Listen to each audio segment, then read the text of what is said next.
Hello and welcome to our panel on private equity and unleashing the power of limited partners.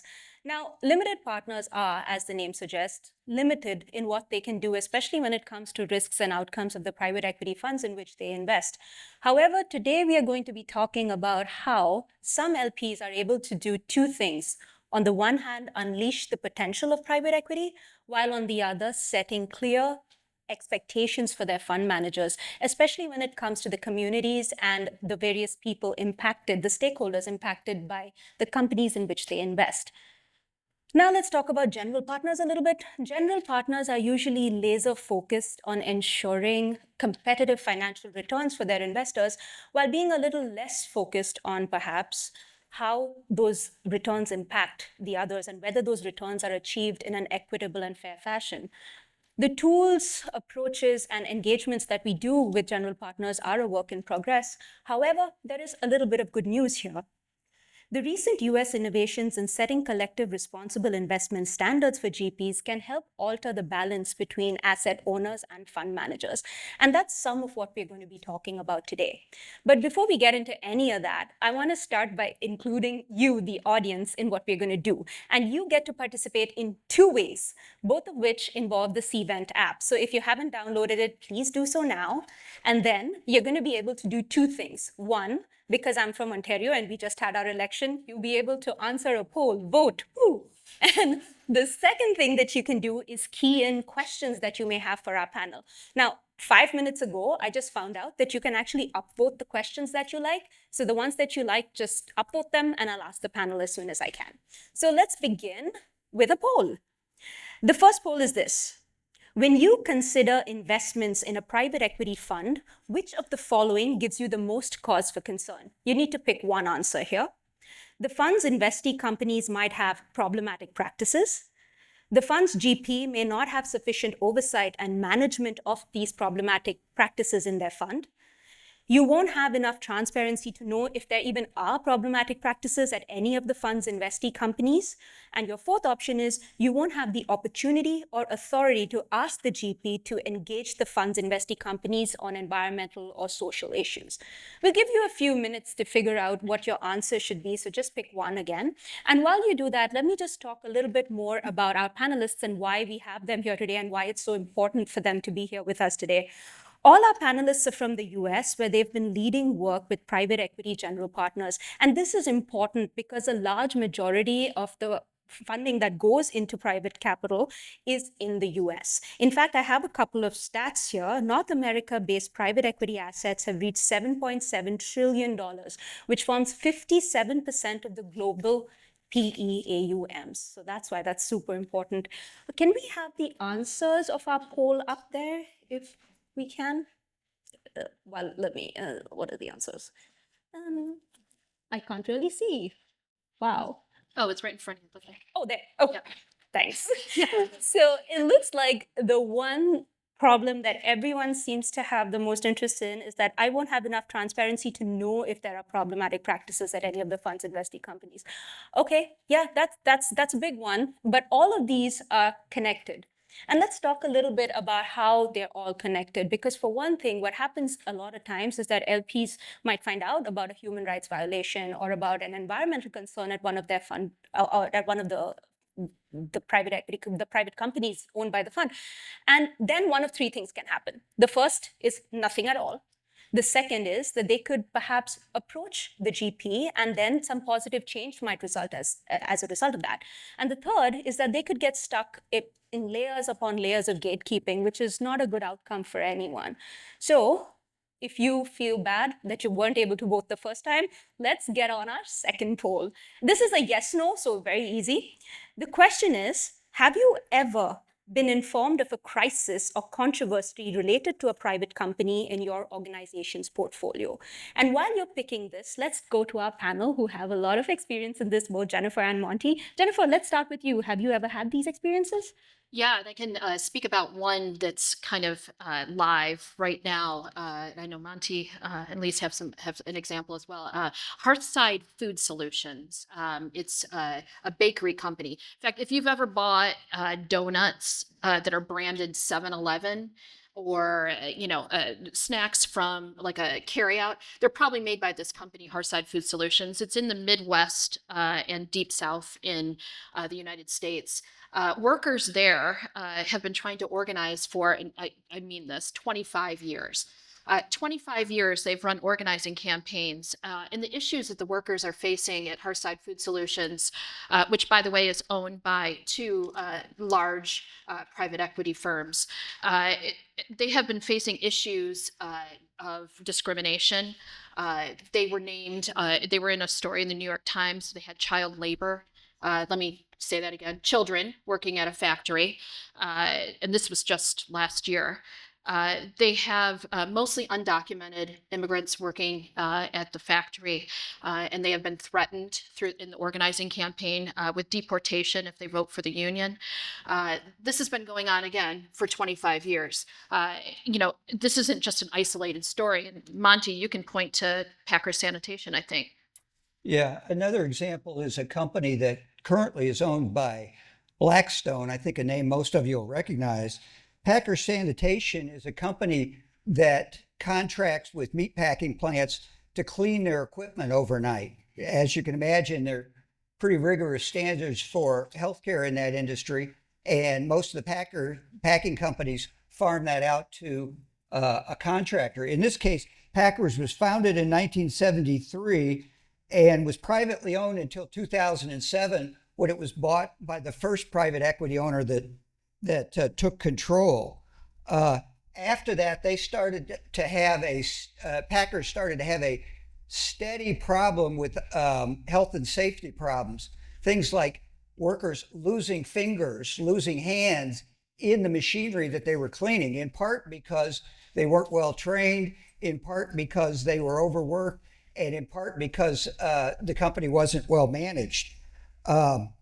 In 2014, Blue Point sold, 2011, they sold to Harvest Partners. As you'll see, the company passed through many private equity hands, and chances are that some of your funds out here may have at some point in time owned it. The occupational accidents increased, and in 2014, Packer Sanitation was bought by a firm, a partnership of Leonard Green and Partners and Alpinvest Partners, who acquired the company. In the first year that they owned it, they had 9 amputation accidents, and in 2017 they had 6 more and a broken arm. The problem really came to a head in 2018 when Blackstone bought from the previous private equity owners. And under Blackstone's management, there were more amputations and the first fatality. And between 2020 and 2021, there were more amputations, along with 2 fatalities that were a result of decapitation, workers who got their crushed in the machinery. And then in 2021, not that long ago, during COVID, the company changed some of the cleaning technology to start using nitrogen gas to sanitize the machines, but they had a leak in the machine and 6 workers died in one incident and another dozen were grievously injured. So as this company passed through private equity hands, the accidents cascaded and snowballed, resulting in multiple fatalities from various episodes. Now, obviously, at some point, the rest of the world's going to wake up and notice this. In 2023, the U.S. Department of Labor found that Packers had a bad health and safety track record and fined them a whopping $1.5 million for, as you've heard already, several fatalities, almost a dozen fatalities, and numerous. Which was the maximum, right? Was it? Yeah. Yeah. I mean, you can't get fined any more than that in the United States. And in response to that, Packers not only paid the fine, but then they pledged to contribute $10 million to a fund to assist children in the communities in which they operated. Well, as if the occupational safety and health problems weren't enough, it turned out that during the Department of Labor's investigation, they discovered that a number of the contractors' employees were underage. These were children below the age of 18, some as young as 13, and some of these were the ones who were losing fingers and hands and so on. And the story, even you think that's bad enough, it gets worse.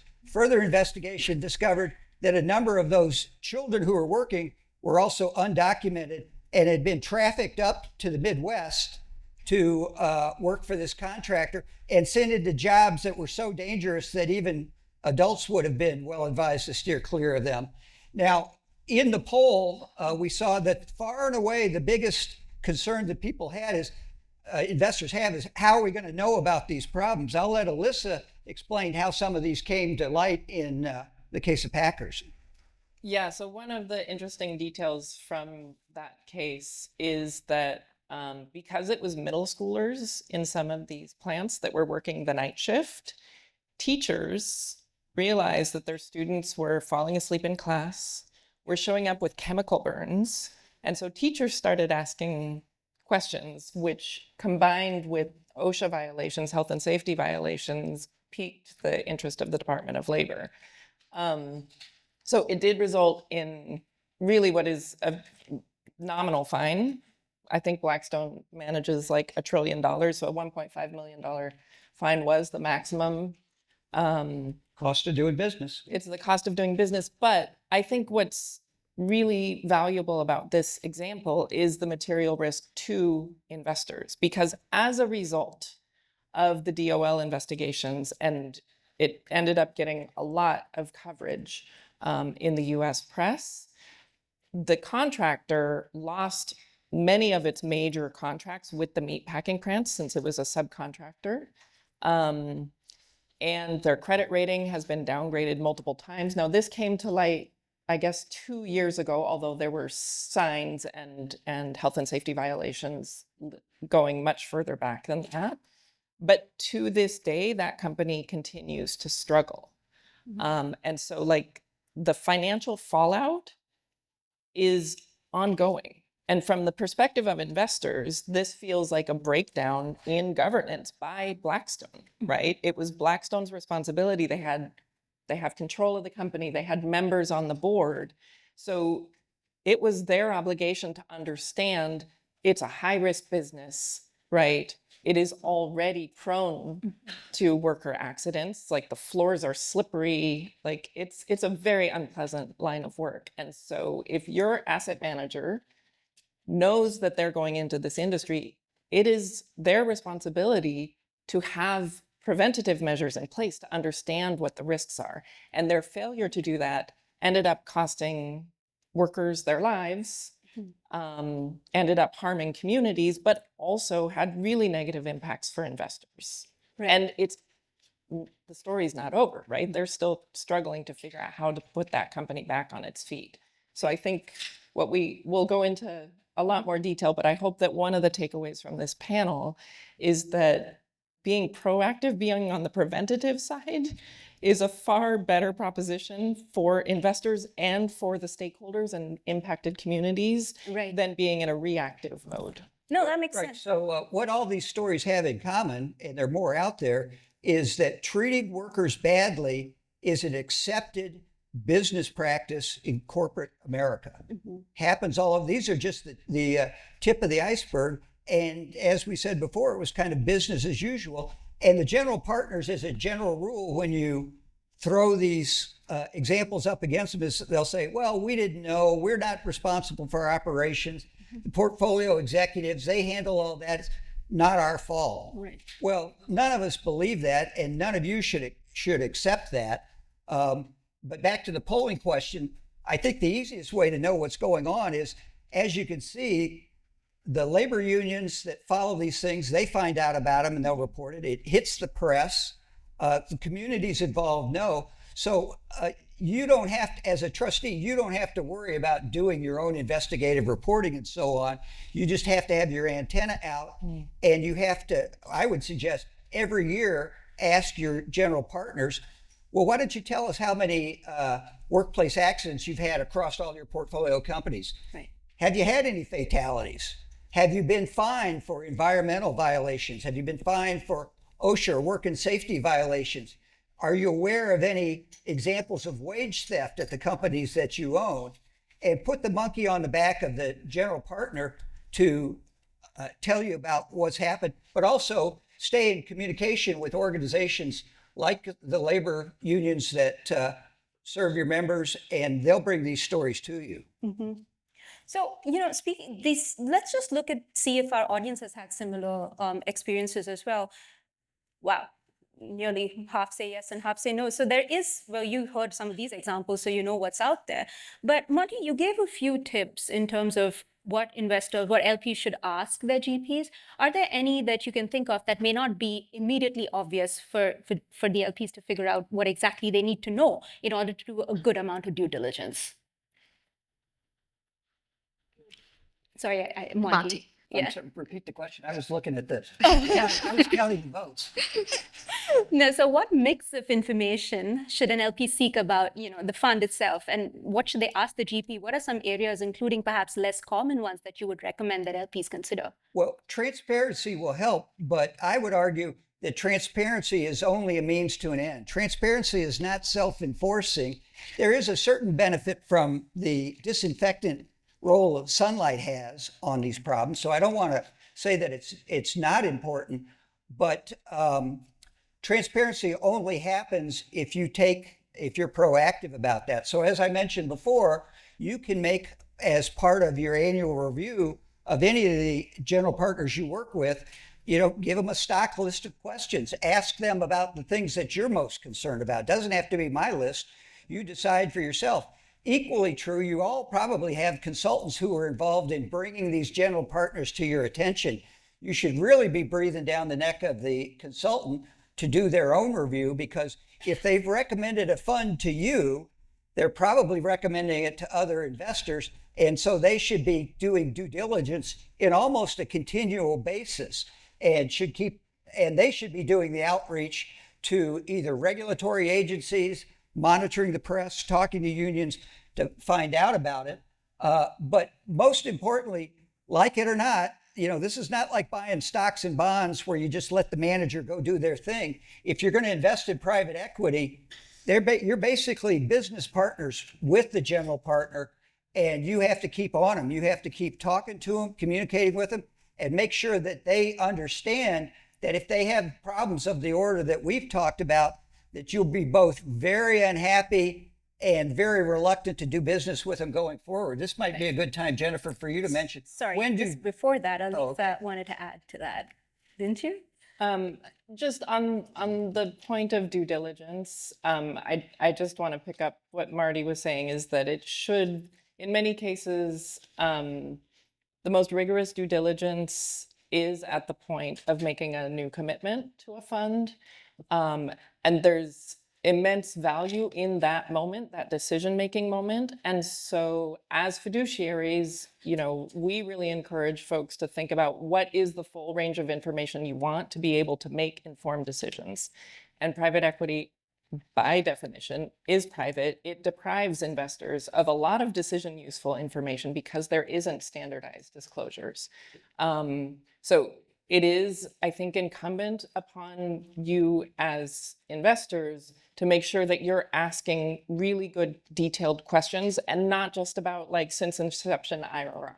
That's not going to get you what you need to know about their risk management, how they react when problems occur in their portfolio. So Monty listed a couple that I think are really interesting, as what are data that's publicly available that can be an indicator for how they manage their portfolio companies. And I am quite confident that if you've been pitched by a GP or indirectly through your consultant, they will tell you that they are absolutely focused on operational improvements, right, that they are not just doing financial engineering like those other guys, that they're the good guys, that they will make value, they will increase the value of the company through operational improvements. Well, how do you know whether they're doing that or not? I think human capital management is a key metric of how they're making operational improvements. So what is the health and safety record across their portfolio companies collectively? They have that information. They're required to report it to the United States government. It's not burdensome. For now. for now. For now. It's not burdensome because they have to collect it anyway. They just have to share it with you as well, right? Bankruptcies. Private equity-backed portfolio companies have a much higher likelihood, by one study, 10 times higher likelihood of ending in bankruptcy. Last year, my organization did research on private equity bankruptcies. 56% of the largest bankruptcies in the United States of 500 million in liabilities or higher, 56% were private equity backed, right? So you want to know what kind of risks they're taking with your capital, right? So what is their history of bankruptcies? Bankruptcies are often accompanied by layoffs, or before they file bankruptcy, they may lay off workers. So that's also something that is a reported statistic. So I think there are data points that you can ask for, right, that are quantitative as well as the qualitative, that give you an indication of how they operate their portfolio companies. That's decision useful information for you in terms of their track record. But here's an interesting audience follow-up question that I think would be a nice one here. What are some red flags in the answers that you might get to some of these questions? I think one of the biggest one is, we don't control portfolio companies. We are simply the vehicle by which we own all of the Packer Sanitations and the Hearthside Food Solutions. I mean, that should be a big red flag to you right away. And I have to just reiterate that the time when you have leverage to ask these questions is upon inception, is when you're either re-upping an investment with a fund or you're considering a new investment. Those are the times when you have the most leverage. Once you're invested in a private equity firm and you're asking these questions, good luck getting straight answers because they've already got your money. You got to have it when they don't have it. Yeah, I would add to that here again, ask them some questions when they're pitching you. Say, by the way, across your portfolio companies, how many of them have signed union contracts for a portion of their workforce? Yeah. And which unions are they that they work with, and how many workers are covered? And I'm willing to bet you lunch that most of the marketing people that are come to pitch you about that's not going to have a clue about that. They're going to say, well, I don't know. That's a warning flag. You could do the same thing with environmental violations or with health and safety violations. Just see if they're well aware of it enough to even know. Yeah, and I'd say that, in infrastructure and real estate, responsible contractor policies exist. And I would say, we, the laborers union, would not invest with either a real estate firm or private equity firm that did not have an RCP in place. We just don't. We have choices. I would say that you have those same choices in private equity. The days of when they tell you that we don't take everybody's money, we're really selective who our clients are, is not true anymore. That's changed long ago. So I think now, making sure that they have policies in place that are real, not just, language on a piece of paper, is super important. And Right. something that we do with our trustees. So what I'm hearing is that transparency is important, but you also have to be able to act upon it. Is that about right? That makes sense, which brings us quite nicely before we start talking about actions into yet another audience poll. So open up your CBAN, give me an answer, and this time you can pick multiple. Woo! Okay, so your question is this. Which of the following opportunities for collaboration would you consider as a limited partner? You can pick as many as you like this time. Joining a limited partner coalition or association generally, joining a specific limited partner advisory committee for a fund, joining a specific meeting or engagement opportunity with a GP on its policies or practices, working with other investors to develop better oversight tools and mechanisms, or all of the above. Now, as the audience weighs in, we discussed some of this before in our prep meeting, right? Like one of the main strengths, opportunities, and challenges, and yes, it's all three with working in private equity, is that almost all of the work is done through managers rather than directly, right? So there's not a lot of interaction all the time between LPs. It's more a one-on-one relationship.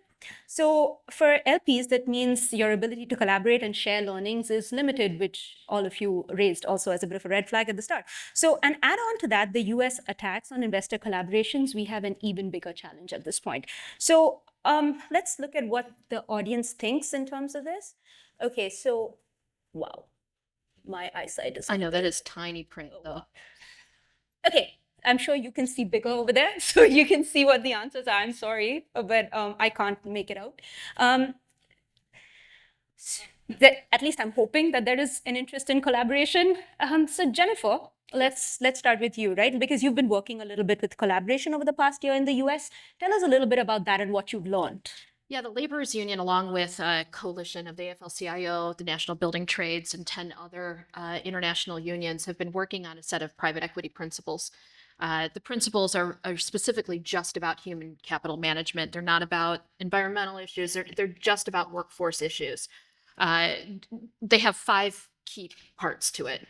One, the principles ask general partners to make sure that there's neutrality if there is a union election. Second, fair and free elections.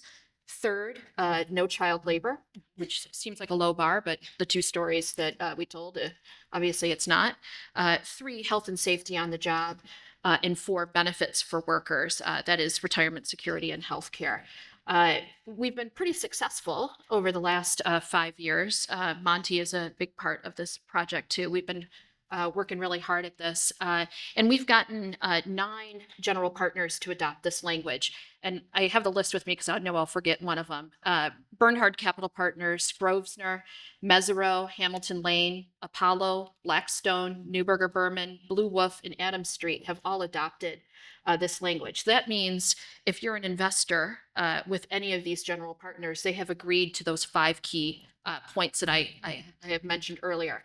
In addition, we have 5 limited partners, including Monty's old employer, the National Electrical Benefit Fund, the Industrial Pension Fund for electrical workers in the United States and Canada. And Canada. Pardon me.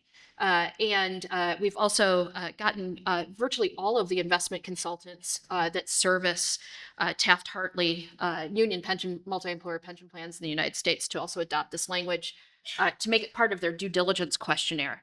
So if your consultant is considering pitching you a private equity fund, part of their due diligence is they're asking those 5 questions that I mentioned earlier. Are you busting unions? Are you allowing people to have a free and fair election? Do you give people a prevailing wage? Do you, et cetera? So, what's been really interesting about the process of getting these general partners to adopt this language is right now they've all adopted it. Step 2 is test the language, right? We have our organizers for our union just met a couple weeks ago, and we have, kind of told everybody that these are the firms that have adopted this language. Here are where the portfolio companies exist in the world. Let's go organize them. Let's organize as many workers as we can. And as you probably are aware, in the construction industry, we generally don't have board elections. That's not how we organize workers. We organize our contractors, not the workers themselves. But we're really excited about this process. And I just want to underline, if we're looking for more partners to work on this, we would really love to work with some Canadian unions and pension plans on this project. We would love to work with some more general partners, more consultants. Really, it's limitless what we can do on this project. We're really, I think when I die or when I retire, I'm not dead yet, girl. When I retire, this is the thing that I'm going to be the most proud of, is that I think that we have a real opportunity to change the private equity industry around employment issues with this project, and we would really welcome your help on it. Well, I hope you're able to meet someone. Hey, audience, take a tip. Yeah, please. Meet with her if you can. Yeah, I need your help. I've had a bad few weeks. I live and work in Washington, D.C., so thoughts and prayers are really needed. I got 2 highlights to my life. One, it's not going to last forever and he'll be dead soon. Second, Alex Ovechkin's going to break the record at some point this season. So that's also a highlight. Yeah. But other than that, I got nothing. Well, Monty, sorry, Monty, I just want to ask you also, I want to hear what you have to say for sure, but also to add on to whatever it is, have there been any challenges with this collaboration? Of course there are. Remember that the general partners, the last thing they want is for us to talk to each other. They are bound and determined. It's part of their business model to make sure they talk to all their limited partners, but they do not want the limited partners talking to each other. They would piss themselves, if you pardon the expression, if they knew the kind of conversation we were having today. That's no joke. But in that respect, though, I have to say, after 30 years in the industry, in my opinion, we as limited partners are our own worst enemy because we haven't taken the initiative to talk to each other. We haven't taken the effort to work together in coalitions. And the general partners have run roughshod over us on that count with respect to fees, terms and provisions, lockup provisions, liquidity provisions, and so on. And if your fund counsel tells you, oh, you can't talk to other limited partners because the limited partner limited partnership agreement says you got to maintain confidentiality, with all due respect, don't listen to them because that's bad advice. And I'm not a lawyer, so I can't tell you it's bad legal advice. But limited partners have, by their quiescence and their passivity, been their own worst enemies on a lot of things like this. So the principles that Jennifer mentioned have been successful because there's a really strong appetite and a desire among a lot of limited partners to say, we're not happy with how our money's has been invested in some of these horror stories we've heard about. And the only way to deal with that is for us to talk to each other and work together. And that's why conferences like this are so critically important, because it brings us into the same room at the same time and we can talk about what that takes. Elisa, I want to bring you in here. The Private Equity Stakeholder Project has brought a lot of cases to LPs, and those have resulted in collective responses, right? So, do they mostly rely on individual engagements to set expectations with the GPs? Can you tell us a little bit about how that's been going? I would say it's a combination. Yeah, so we're a US-based nonprofit, and we try to serve as a watchdog on the private equity industry. And so we conduct a lot of research that we hope will be useful for pension fund trustees, among others, impacted communities as well. So we do a couple of things. I think one of the things we try to do is peel back the veil. And so we do publish data sets that the industry itself has declined to publish. And so we could conduct independent research and publish, for example, private equity in the US globally, I think the industry employs maybe 20 million workers, 12 million of them are in the US in nearly every industry. So they're like really in the driver's seat in terms of working conditions across a lot of industries. We have published data sets that are available to all of you of companies that are owned by private equity. We publish bankruptcy research. We publish research on private equity owned hospitals. I know that private equity has made inroads in some corners of the healthcare industry in Canada. I would discourage you from expanding that any further. The track record of private equity ownership of hospitals and other critical care services in the US is atrocious. So we try to make information available that investors can use as part of due diligence, as part of engagement with managers, and we bring forward case studies. So we try to provide, again, both qualitative and quantitative examples for folks to work with.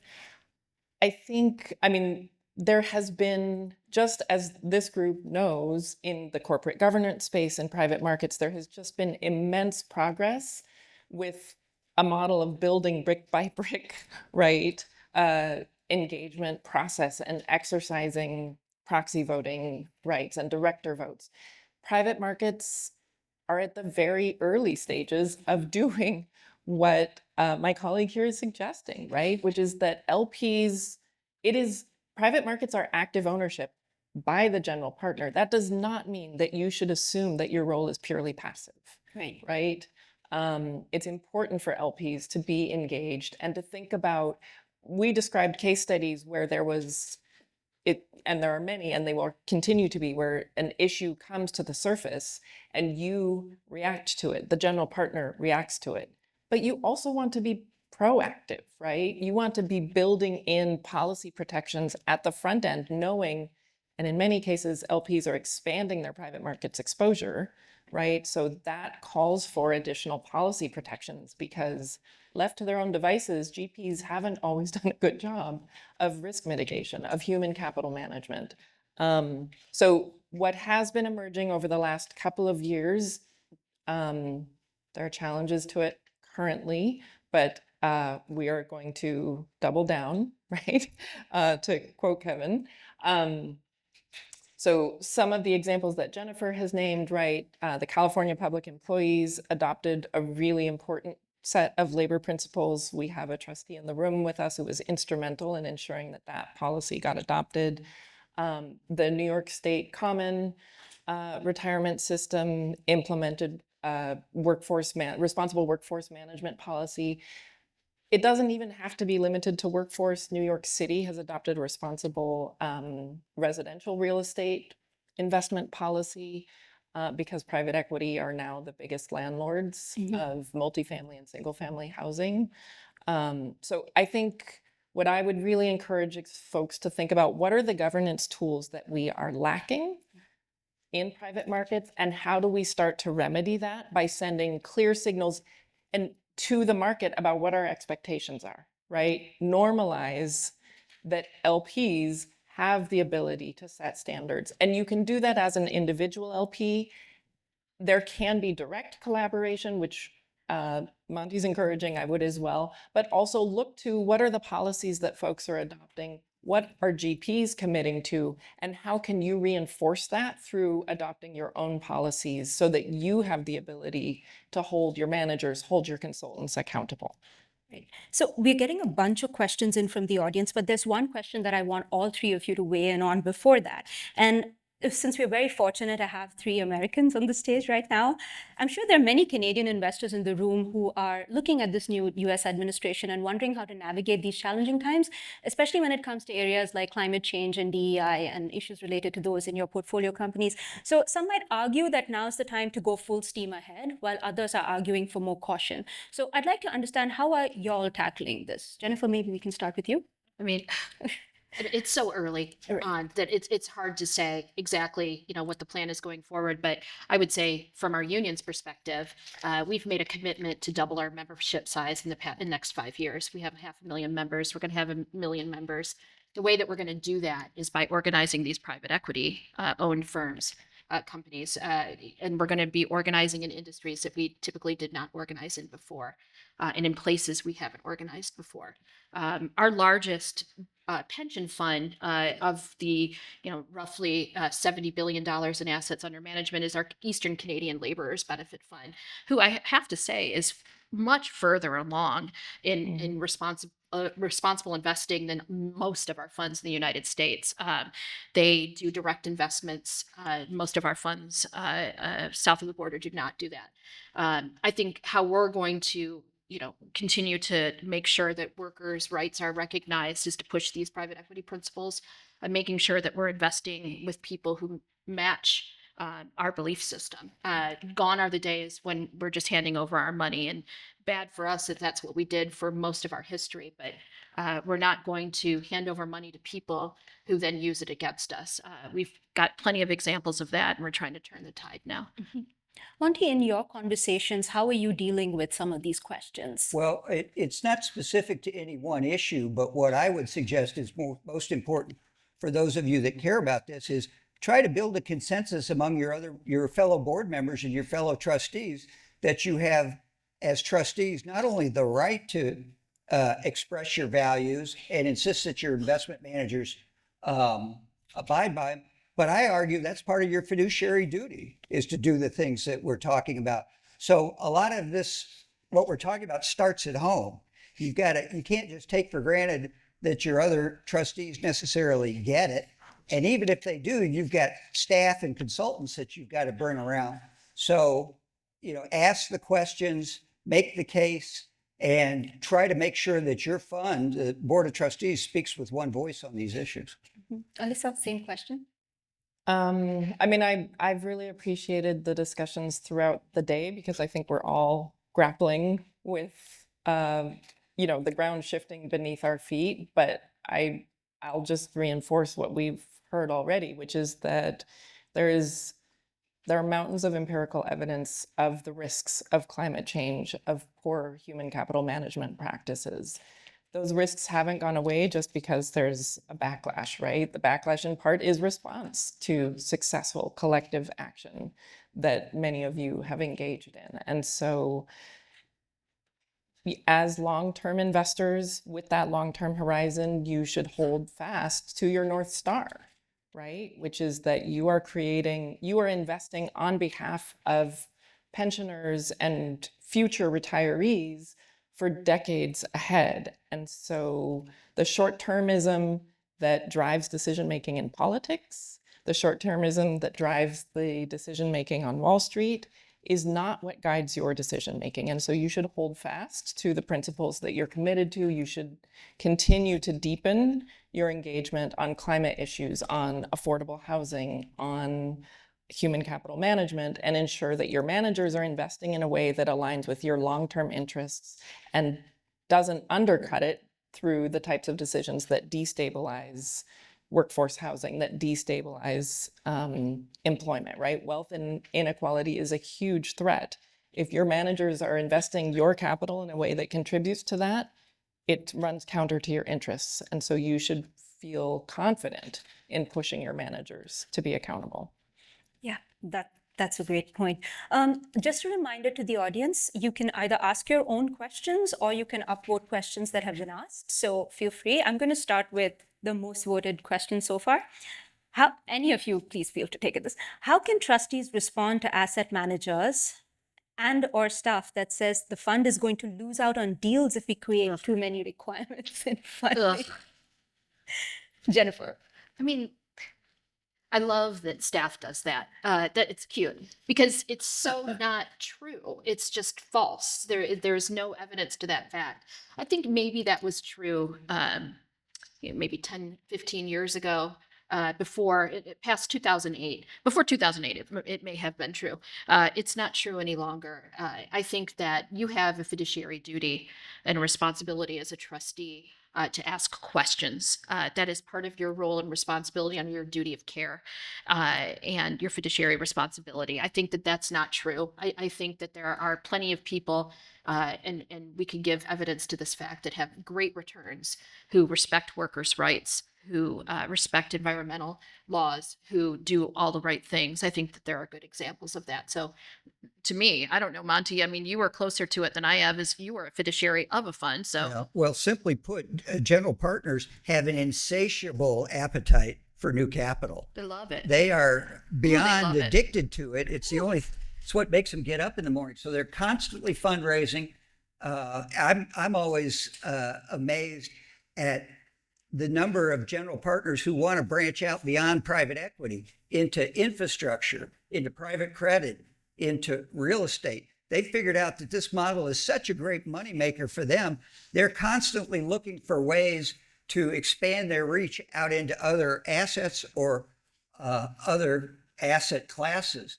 And we've seen time and time again that if you ask tough questions and you don't think you're getting good answers, that if you say to the GP, well, maybe we ought to postpone this decision, maybe we ought to kick the can down the road to the next board meeting, that they sit up and take notice, and that's when you get them coming back to the table with more information. I don't know any examples of the funds that I've worked with or served on where they lost out on deals. Quite the contrary.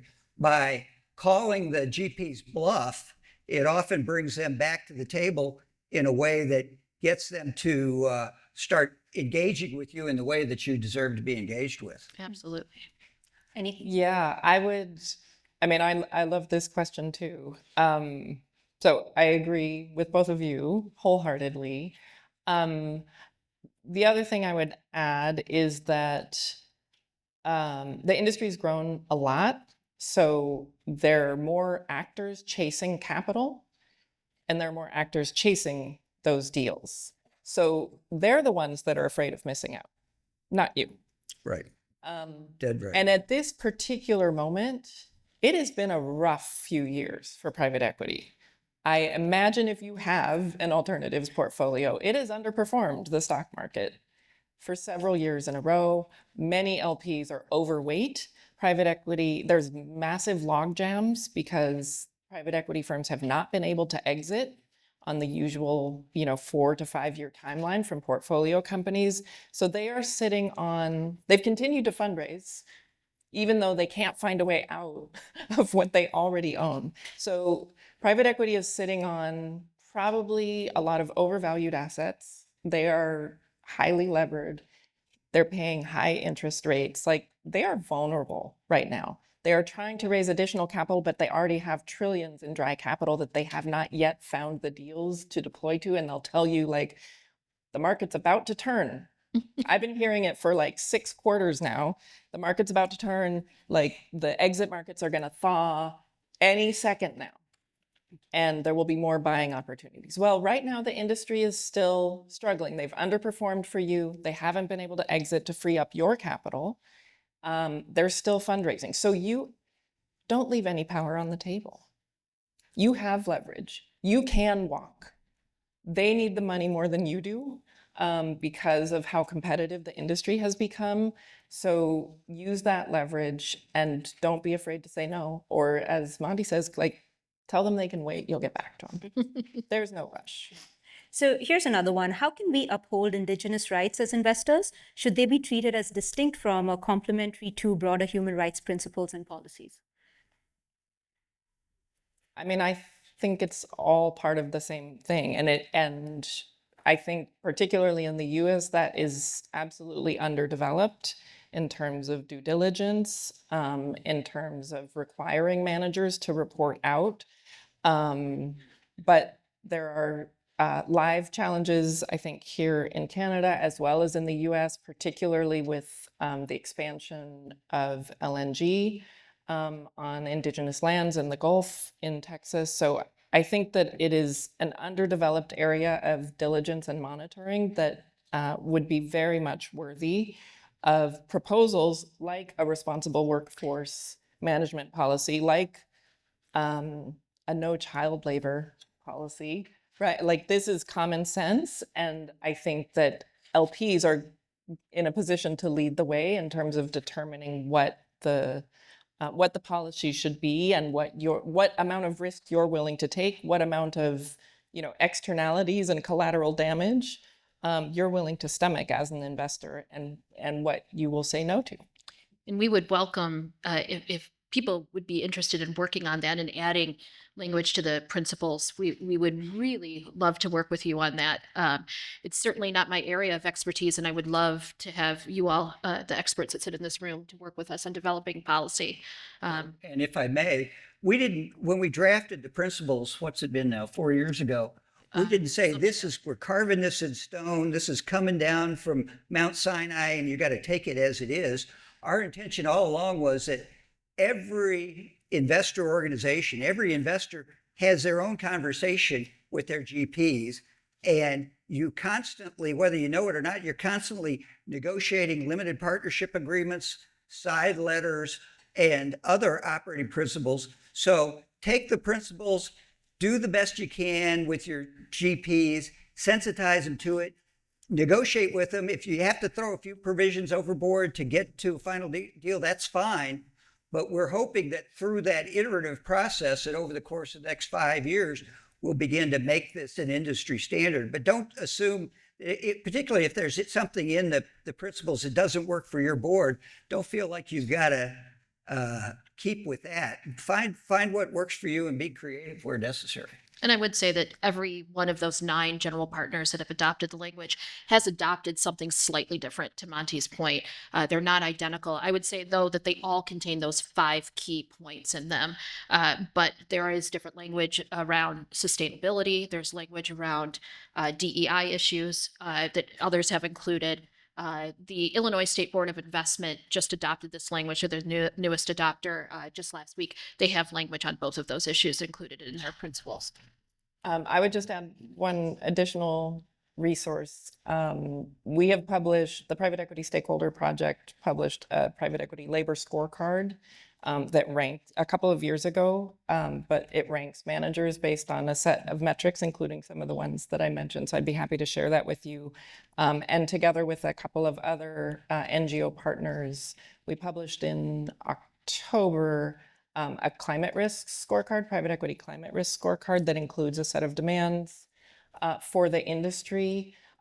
Among them is a demand for respect for land rights and Indigenous rights. So if folks want more information about either of those, I'd be happy to provide it separately. So here's a question that's been getting a few votes. Some institutional investors rely on NLRB decisions or court decisions before acting on bad company behavior. So how can trustees emphasize risk prior to court rulings or judicial decisions, especially given the state of the NLRB in the US?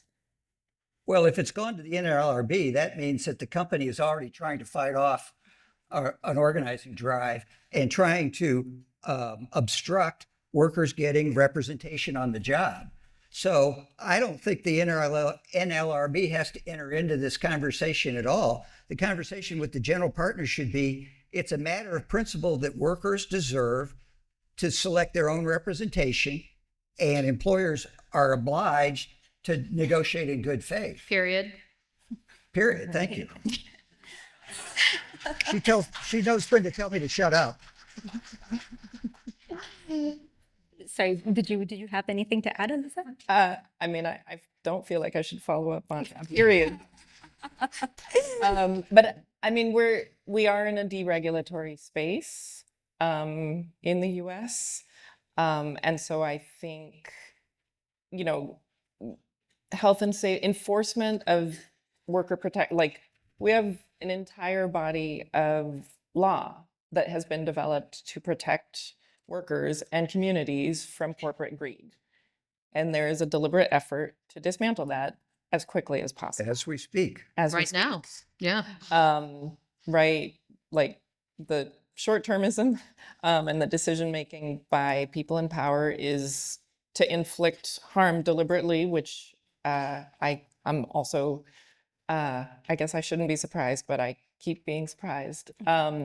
So I think as investors, many of those government agencies that have a responsibility for enforcing the law, that's a protection for you, right? It's a protection that sets an even playing field for businesses to compete with each other. And so the dismantling of those institutions, of those agencies, is going to cause harm in the market. It's going to enable more risky behavior by corporations without that can spiral out of control, right? At this point, even Packer Sanitation is an example. It went too far before they got caught, but those risks, those underlying risks were there all along. And so I think, to me, it reinforces the need for all of you to have policies in place and to set your own standards and expectations, because those risks will exist in your portfolio.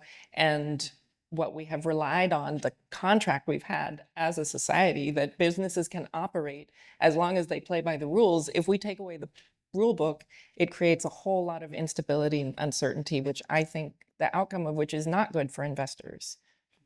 I'm going to do one more audience question because I have a special last question. So this is the last audience question.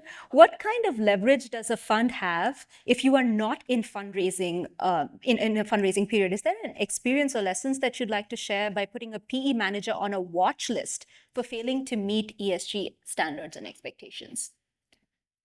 I think a watch list is a great tool. It's a great tactic, because at the end of the day, I think the principles are most important because they're not self-enforcing.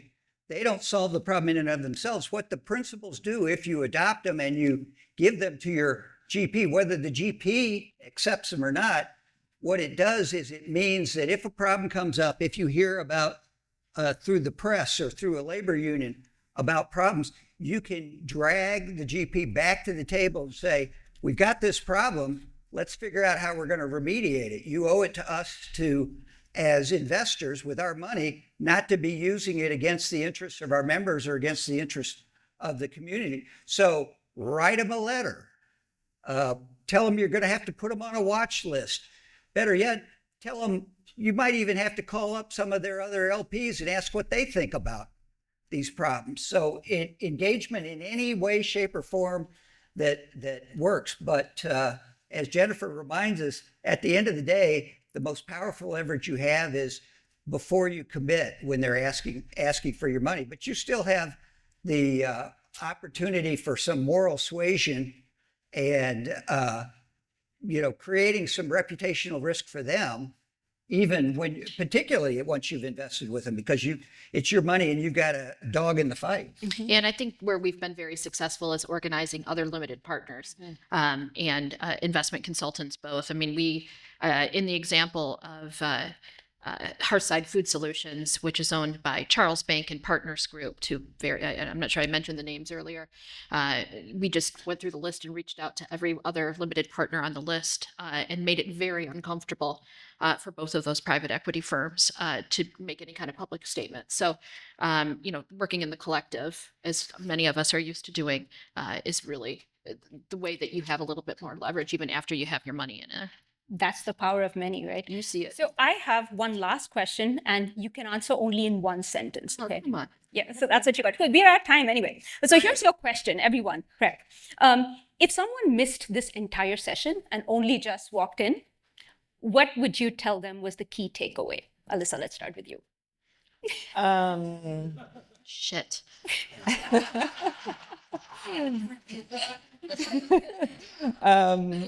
I would say fiduciary duty is your superpower, and don't let them take it away from you. Don't let them convince you that you are powerless. Great sentence. That Come on. was really well done. You're up. Well, you obviously don't know me well enough to know that I can't answer with 50 sentences, but I will try to keep it short. Number one, investing in private equity is not easy money. I don't know what argument your consultant, if you're in it already, I don't know what argument your consultant made to you about the benefits of the private equity, but they probably said you'd make more money. The reality is you got to put a lot of work into it. You got to roll up your sleeves and do all the stuff that we're talking about. It's not free money. It's not easy money. It requires hard work. And I would say join our coalition, working on the private equity principles. We would love to have you, especially if you're an investor in Apollo. We're working collectively on focusing on Apollo. So if you're an investor in Apollo and you'd like to engage, we'd love to have you. Great. Thank you all very much for being here. You've been a great audience. Thank you so much. Thank you.